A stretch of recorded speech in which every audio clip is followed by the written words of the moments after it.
Pemanggil Genius Academy Necromancer, Bab 43, Misi. Salah satu elemen inti dari sistem unik Kizen. Setelah masa perlindungan siswa selesai, siswa Kizen diberikan waktu yang disebut masa misi. Itu berlangsung sekitar 2 atau 3 hari, termasuk akhir pekan, jadi sekitar 5 hari ditetapkan sebagai periode misi, dan saat ini, siswa dapat melakukan berbagai misi yang ditugaskan dari luar. Dari tugas-tugas sederhana dan pekerjaan paruh waktu hingga eliminasi monster, pengawalan tubuh, pembunuhan tokoh-tokoh penting, dan bahkan perang proksi. Ada berbagai macam misi, bahkan misi yang dilakukan oleh Necromancer aktif dilepaskan ke siswa Kizen. Tergantung pada kesulitan dan keberhasilan atau kegagalan misi yang diterima, poin evaluasi diberikan, dan biaya komisi dapat diterima secara resmi. Itu juga merupakan cara tercepat bagi siswa Kizen untuk mendapatkan uang, karena mereka kekurangan dana karena biaya material yang besar. Dan, seperti yang disebutkan Hong Feng tadi malam, Kizen menetapkan 5 hari berikutnya, termasuk akhir pekan, sebagai periode misi. Semua siswa memiliki strategi berbeda untuk misi ini. Saat makan siang, Rick sedang menyebarkan informasi di kafetaria. Kamu harus menyelesaikan setidaknya 1 misi selama periode ini, paham? Ada orang yang hanya menyelesaikan misi sederhana di Pulau Roke dan belajar keras sepanjang waktu untuk meningkatkan nilai mereka, sementara ada orang yang menaiki lingkaran teleportasi dan pergi keluar pulau untuk menyelesaikan misi besar dan mendapatkan uang dan uang, poin misi. Simon menyesap minuman ringannya dan mengangguk. Apa yang terjadi jika kamu tidak menyelesaikan misi dalam 5 hari itu? Tentu saja misinya akan gagal. Itu tidak berpengaruh apapun terhadap nilai dan kekayaan kamu. Rick mengangkat bahunya dan melanjutkan.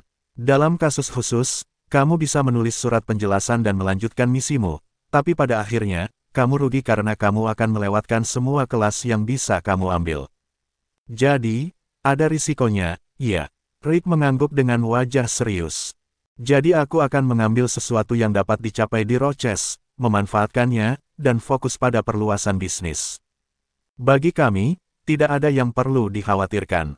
Klon Pir yang tergantung di seragam sekolah Simon berbicara kepadanya. Tentu saja hanya Simon yang bisa mendengar suaranya.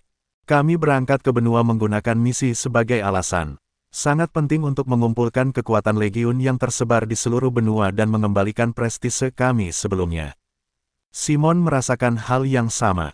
Jika undet kuno di bawah kendali ayahnya tersebar di suatu tempat di benua itu, dia harus mendapatkannya. Bagaimanapun, itu adalah peningkatan kekuatan terbesar yang bisa dicoba Simon.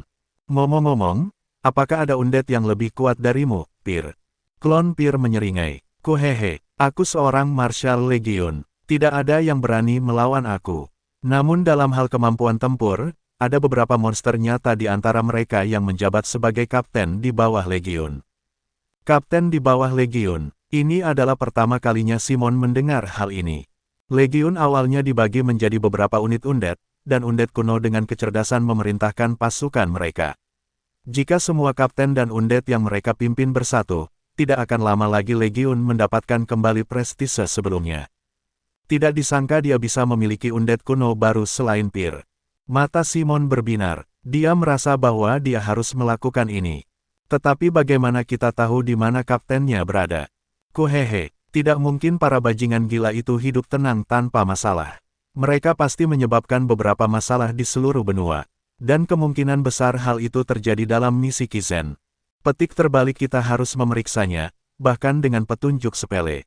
Simon, Rick memandang Simon dengan tatapan bingung sementara Simon terlalu asyik berbicara dengan Pir. Kenapa kamu tiba-tiba tertawa sendiri? Haha, ahahaha, tidak. Tiba-tiba aku punya pemikiran lucu. Simon dengan cepat menertawakannya. Bagaimanapun, mengisi misi yang mudah juga bermasalah. Kata Rick sambil melambaikan garpunya. Nilai misi dipertaruhkan. Jika kamu terus melakukan tugas-tugas mudah dan semakin sering menunda-nunda, kamu mungkin harus mengambil tugas berbahaya di kemudian hari, seperti pembunuhan orang penting. Jadi penundaan bukanlah ide yang baik. Jadi begitu. Ya. Simon merasa tekadnya semakin kuat. Pagi selanjutnya, papan buletin misi dipasang di seluruh fasilitas utama, termasuk asrama pria dan wanita di Kizen. Siswa berkerumun di depan papan buletin. Adakah yang ingin membasmi manusia serigala di Pulau Roke? Ini pesta 3 orang. Misi Langerstein dengan formulir permintaan berwarna biru. Hal-hal ini mudah sekali. Biaya komisi Langerstein terlalu murah. Sebaiknya melangkah lebih jauh jika kamu ingin keluar. Putih, di Pulau Roque. Tidak ada kemungkinan bertemu dengan Pries. Biru, dalam aliansi gelap. Kemungkinan bertemu Pries sangat kecil. Merah, dalam area netral. Kemungkinan besar bertemu dengan seorang Pries. Hitam, dalam Federasi Suci. Akan bertemu dengan seorang Pries. Tentu saja, semakin berbahaya misinya, semakin tinggi biaya komisi dan skor misinya. Bahkan dalam formulir permintaan berwarna biru, biaya komisi sangat bervariasi tergantung pada konten misi. Saat dia menonton, formulir permintaan berwarna putih mulai menghilang. Siswa tahun pertama masih dalam tahap penyesuaian dengan Kizen, dan ada kecenderungan kuat untuk lebih fokus pada kehidupan sekolah daripada tugas. Mentalitas menghindari hal-hal sulit pada misi pertama juga diterapkan. Tentu saja, Simon punya pemikiran berbeda. Tidak mungkin undet ayahku yang lain ada di Pulau Roque. Simon segera melewatkan formulir permintaan berwarna putih dan melihat ke papan buletin yang berwarna biru. Formulir permintaan berwarna biru juga populer karena dekat dan mudah diingat. Siswa yang memiliki keserakahan akan kekayaan sambil menginginkan misi yang cukup aman memilih misi ini. Dermaga, aku sedang mencari. Klon Pir yang menempel di seragam sekolah Simon melihat sekeliling dengan rajin. Tidak ada hal spesifik yang menarik perhatian aku. Kalau begitu, aku akan melanjutkan ke yang berikutnya. Simon maju selangkah dan menuju ke papan buletin dengan formulir permintaan berwarna merah. Sejak saat itu, jumlah siswa yang menonton menurun drastis. Ketika Simon mencoba mendekat untuk melihat teks kecil itu, dia secara tidak sengaja menabrak bahu seseorang di sebelahnya. Aku minta maaf. Seorang siswa laki-laki dengan perawakan besar. Itu tidak lain adalah Hector. Setelah memastikan siapa lawannya, Simon melompat mundur. Dia juga tahu bahwa Hector tidak terlalu menyukainya. Simon Polentia. Hector membuka mulutnya. Jadi kamu juga berencana pergi ke area netral? Iya. Aku hanya melihatnya. Hector mendengus. Area netral adalah zona tanpa hukum di luar pengaruh Kizen. Bahkan jika kamu mendapat masalah atau mati saat kamu menjalankan misi di sana, tidak mungkin Kizen bisa mengetahuinya. Senyuman mendalam terbentuk di wajahnya. Aku sangat berharap kita akan bertemu satu sama lain dalam misi ini. Hector merobek salah satu formulir permintaan berwarna merah di papan buletin dan melangkah pergi. Hector, Simon tersenyum ketika Hector berbalik. Hati-hati di luar sana. Untuk sesaat, kerutan mengerikan muncul di wajah Hector. Pembuluh darah tebal menonjol di lehernya dan buku-buku jarinya memutih. Simon menegakkan bahunya dan menatap matanya dengan wajah tenang. Perang saraf yang singkat pun terjadi. Akhirnya, Hector berbalik dan bergegas menaiki tangga. Simon juga menoleh dan melihat ke papan buletin. Hehehehe, ada apa dengan anak itu? Aku juga tidak tahu. Simon tidak mengerti mengapa Hector membencinya, tidak peduli seberapa keras dia memikirkannya. Apakah karena aku mempermalukannya di kelas pemanggilan pertama? Tapi aku merasa malu di kelas kutukan pertama, jadi itu seharusnya membuat semuanya seimbang. Pertarungan di pemandian umum itu. Tapi itu ditutup-tutupi sebelum pertarungan sebenarnya terjadi karena gangguan kajan. Simon tidak bisa menjelaskannya, tidak peduli seberapa keras dia memikirkannya, jadi dia melupakan Hector dan berkonsentrasi pada formulir permintaan berwarna merah lagi. Pir, bagaimana dengan yang ini? Segerombolan zombie yang terinfeksi menyerang desa. Infeksi terlalu umum. Lalu bagaimana dengan ini? Kerusakan bangunan dan tanaman akibat serangan segerombolan ular merah yang muncul secara tiba-tiba. Ini menarik, namun, tidak ada seorang pun yang memiliki kemampuan seperti itu di antara para kapten.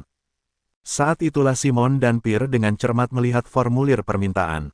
Mengapa ini ada di sini? Di sudut formulir permintaan yang ditempelkan pada papan buletin secara berkelompok, ada satu yang menonjol.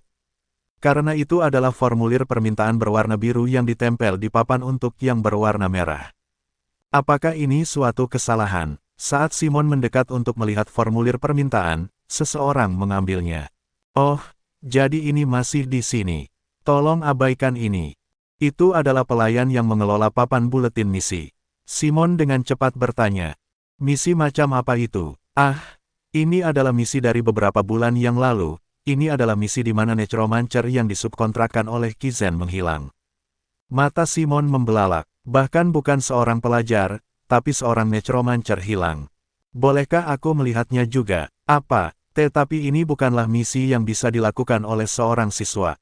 Silakan, manajer memberikan formulir permintaan dengan wajah gelisah. Simon dan Pierre dengan cepat melihat formulir permintaan. Permintaan, penyelesaian kasus penghilangan. Peringkat permintaan, D tanda hubung lebih besar dari B. Permintaan hadiah, 50 emas. Lokasi, wilayah Arnish. Detail, remaja putri ditemukan dalam keadaan kering. Catatan khusus, penerima misi hilang. Simon terkejut melihat gambar yang terlampir di formulir permintaan. Wanita benar-benar kering seperti kismis. Menemukannya, sisi mulut Pierre terbuka. Jejak ini adalah dia, Elizabeth. Siapa itu? Seorang undead kuno yang memimpin pasukan laba-laba. Saat Elizabeth atau laba-laba yang dipimpinnya menyedot cairan tubuh manusia, mereka berubah seperti ini. Aku yakin itu dia. Simon dengan hati-hati memasukkan formulir permintaan ke dalam sakunya. Mungkin karena peringkatnya yang tinggi, hadiahnya adalah 50 emas. Tuan, apakah kamu benar-benar akan melakukan itu? Ya, aku ragu profesor yang bertanggung jawab akan mengizinkan kamu. Simon tersenyum. Aku akan mencoba membujuk mereka. Siapapun dapat dengan bebas mengambil misi putih, tetapi dari formulir merah ke atas atau misi dengan peringkat B atau lebih tinggi, kamu harus melalui konseling dengan profesor yang bertanggung jawab. Profesor Jen, ini aku, Simon Polentia. Masuk. Suara Jen terdengar melalui pintu. Simon dengan hati-hati masuk ke dalam. Ada rak buku yang dikemas sangat rapat sehingga kamu tidak dapat melihat ruang kosong di dinding, dan setiap sudut berisi kotak-kotak yang berisi banyak dokumen. Tetap saja, secara keseluruhan ruangan itu tertata dengan baik. Satu-satunya bagian yang berantakan adalah dokumen-dokumen yang mengacaukan mejanya. Simon tahu bahwa itu adalah sesuatu yang harus dia hadapi hari ini. Apakah kamu datang ke sini untuk misi? Jen, yang sedang melihat-lihat dokumen, mengenakan kacamata dengan rambut terangkat, tidak seperti biasanya. Saat dia menanyakan pertanyaannya, matanya masih tertuju pada kertas, dan pena bulu di tangannya bergerak dengan kecepatan luar biasa. Ya, Profesor, mari lihat. Simon mendekatinya dengan tenang agar tidak mengganggunya dan dengan hati-hati meletakkan formulir permintaan di tepi meja. Jen memindai formulir permintaan satu kali hanya dengan menggerakkan matanya sebelum menulis suratnya lagi. Apakah dia memeriksanya? Saat Simon dengan ragu-ragu berdiri diam, dia membuka mulutnya. Tolong ubah ke permintaan lain. Itu bukanlah sesuatu yang bisa dilakukan oleh mahasiswa baru. Sepertinya dia melihatnya dengan benar. Simon menelan ludah dan berkata, aku yakin, Profesor, aku benar-benar ingin menerima permintaan ini dan mencapainya. Pena bulunya berhenti. Dia bisa merasakan mata Jen di balik kacamatanya menembus dirinya. Punggung Simon menegang karena dia dipenuhi ketegangan yang aneh.